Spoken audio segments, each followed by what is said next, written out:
Assistant professor के चयन में प्रदेश में अव्वल रही प्रियंका दांगी, ससुराल में हुआ भव्य स्वागत।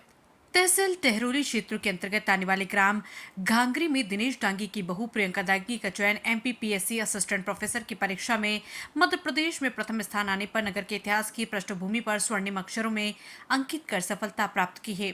पत्रकार वार्ता के दौरान प्रियंका दांगी ने बताया कि इस शिक्षा की अमूल्य किरणों से जीवन की उज्जवल विकिरण होती है। सच्ची लगन एवं निष्ठा से लक्ष्य की प्राप्ति की उपलब्धि होती है और उन्होंने MPPSC का अध्ययन किया तथा विवाह के बाद पारिवारिक जिम्मेदारियों के निर्वहन के दौरान अध्ययन में विराम दिया था, लेकिन लक्ष्य प्राप्ति के मन में निरंतर जिज्ञासा बनी रही और विवाह के 12 वर्ष बाद भी लक्ष्य प्राप्त करने में सफल हुई। इस लक्ष्य की प्राप्ति में मेरे पति प्रदीप दांगी, कार्यपालन यंत्री विद्युत विभाग नीमच एवं ससुर दिनेश दांगी के साथ परिवार के सभी सदस्यों का सहयोग रहा। इस मौके पर नगरवासियों के द्वारा बधाई देने वालों का तांता लगा हुआ है।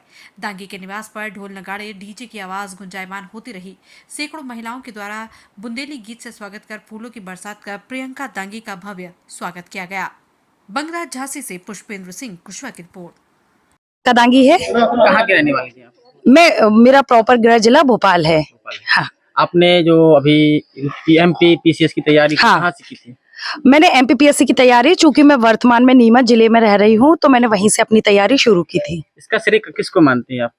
सारे परिवार को ही इसका श्रेय मानते हैं, क्योंकि जब तक परिवार का सहयोग नहीं होगा तब तक एक शादी के बाद किसी भी चीज की तैयारी करना संभव ही नहीं है। लगभग आपकी शादी कब हुई है? मेरी शादी 2012 जून 2012 में हुई थी। अच्छा, आप तभी से निवास भोपाल कर रहे हैं? नहीं, मेरी शादी निवाड़ी हुई है और मैं निवाड़ी में रहती थी। फिर जहाँ जहाँ मेरे हस्बैंड का ट्रांसफर हुआ है मैं उनके साथ रहती थी, पर कई बार इंटीरियर क्षेत्र में ट्रांसफर हो जाता है तो मैं घर पर रुकती थी, बाकी वो बाहर जाते थे।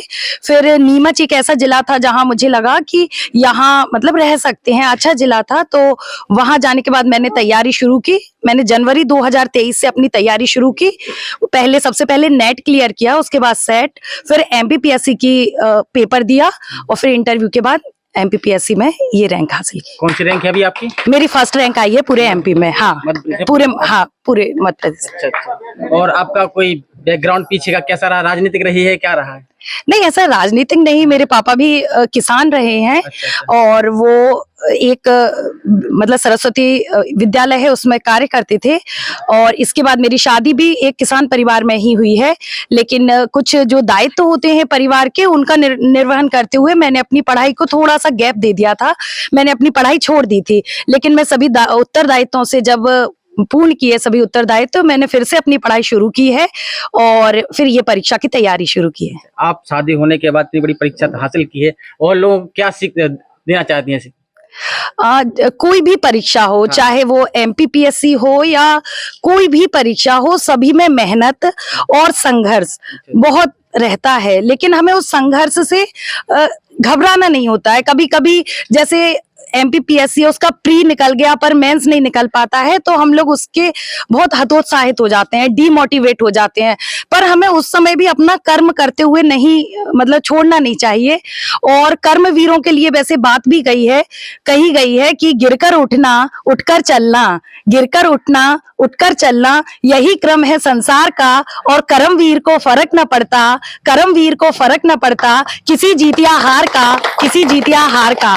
तो मैं यही कहूंगी कि जब तक आप अपना कर्म करते रहेंगे और लगे रहेंगे उसमें अपने तन्मयता से, पेशेंस के साथ, तो किसी भी क्षेत्र में सफलता सुनिश्चित है। और आज के जो विद्यार्थी हैं वो बहुत ऊर्जावान है। जब मैं इस उम्र में कर सकती हूँ, 35 साल मेरी उम्र है, जब इस उम्र में कर सकती हूँ, तो आज के विद्यार्थी तो बहुत ही मोटिवेट हैं और बहुत ऊर्जा से भरे हैं और सारी फैसिलिटी उनके पास है। आज इंटरनेट पर, यूट्यूब पर हर चीज उपलब्ध है, तो आप कैसे भी करके सभी विद्यार्थी अपना पेपर या अपना एम अचीव कर सकते हैं। हाँ, ओके, थैंक यू।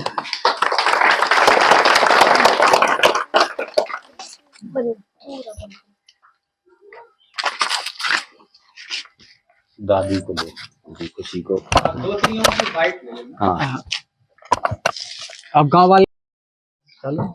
दादी, आप ये बताएं, आपकी बहू आज MPPCS की तैयारी करके फर्स्ट रैंक लाई है। हाँ। मध्य प्रदेश से, क्या कहेंगे इस बारे में? हमको तो बहुत खुशी भाई इस बात की कि इतनी उम्र हमारी हो गई और वो इतना बड़ा काम कर ले गई, तो हमको तो बहुत अच्छा लगा कि पढ़ाई भी नहीं करी, पहले छोड़े रही, तो बच्चों को साथ में लिए, देवर को साथ में लिए, फिर बच्चों को पढ़ाया, बच्चों भी बड़े बड़े हैं, तो मुझको तो अभी बहुत खुशी भाई। घर की जिम्मेदारी भी थी आपकी बहू पे, बच्चों की जिम्मेदारी थी, हाँ, वो भी सब करतब करती वो थी और बहू पढ़ाई भी सब की। मेरी सेवा भी करती थी, वो हाँ। खाना भी टाइम से देती थी और पढ़ती भी टाइम से थी। तो खुशी का दिन है आज। हाँ, खुशी का दिन है। और हमको संजा सवेरे दापती थी। अच्छा अच्छा। हाँ, बहुत हमारी सेवा करती थी और बहुत अच्छे रखती थी, खाना टाइम से देती थी। बस